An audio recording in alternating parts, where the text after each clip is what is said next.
Olá, amigos. Aqui estamos para o nosso encontro habitual. Uma vontade enorme que todos estejam bem, que a gente esteja assim num astral maravilhoso, desejando muito viver. Viver aqui, no corpo físico, aqui na Terra, não importa as condições em que a nossa vida esteja, economicamente complicado ou fisicamente complicado, não importa. O importante é viver. Cada tempo que nós passamos na Terra é uma oportunidade que temos de construir alguma coisa boa. Até que na maioria das vezes a nossa construção não seja tão boa assim e a gente vá se complicando um pouco.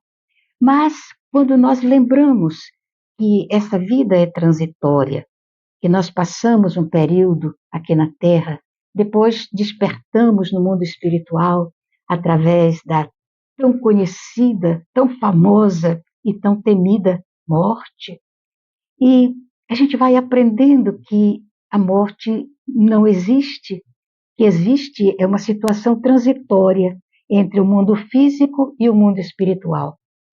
E a respeito disso, Jesus, quando prometeu, junto ali aos discípulos, que ele não nos deixaria órfãos, olha o amor de Jesus por nós, não nos deixaria órfãos, que ele enviaria um outro consolador, equivalendo a dizer que ele era alguém que veio para consolar, para despertar em nós o sentimento de amor, de ternura, de amizade. Então, ele partiria, mas ele não nos abandonaria. Enviaria um outro consolador. E esse outro consolador iria relembrar as informações que ele havia deixado, iria acrescentar outras coisas que, de momento, ele não podia dizer, naturalmente pela nossa pouca evolução no sentido de entendimento das coisas, discernimento. Então, justamente num período muito crítico da vida aqui na Terra, quando a afirmativa de que Deus não existia era uma utopia e que a religião era a droga que era oferecida ao povo para fazer com que o povo obedecesse sem questionamento, justo nessa época é que chega à Terra aquele que iria trabalhar o novo Consolador que Jesus havia enviado à Terra. E é notável como a gente pode perceber claramente, através do histórico do Espiritismo, como é realmente o Consolador que Jesus havia prometido. Porque quando o povo sofredor, principalmente o povo sofredor, começou a questionar se não havia mais esperança nenhuma, era a esperança que impulsionava na sua jornada. Mas se a morte era o fim de tudo, não existia Deus, não existia nada, então para que lutar? Para que sofrer? Se depois desaparecia dentro de um túmulo. Quer dizer, a vida da criatura sem esperança seria o caos total. E é nessa hora que, como diz o poeta, arrebenta-se as lápides dos túmulos e os chamados mortos retornam para conclamar a vida, para despertar a criatura para a vida. E isso é extraordinário. Todavia, só a palavra dos imortais não daria para levar a cada criatura essa certeza imortalista.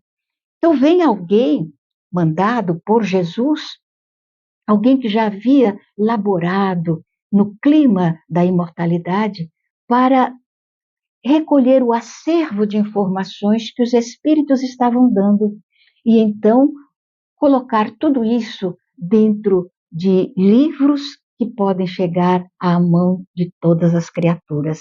E nesses livros que representam o acervo que o espírito de verdade que estava coordenando esse movimento de imortalidade do mundo espiritual, alguém que elaborava as indagações no molde a atender às necessidades de cada criatura, dentro do seu da sua programação de entendimento, de intelectualidade.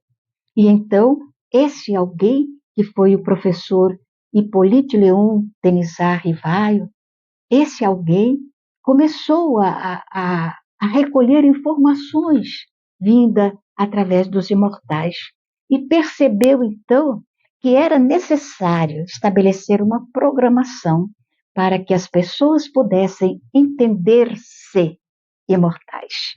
E foi exatamente o que ele fez. E é tão notável em O Livro dos Espíritos que a gente vê que não dá para você discernir se o que é mais extraordinário nesse livro, se as indagações feitas pelo professor ou se as respostas dadas pelos espíritos. É extraordinário. E o nosso convite é para que busque o Livro dos Espíritos, converse consigo mesmo através da assertiva imortalista e vamos perceber que uma primavera luminosa brota dentro de nós.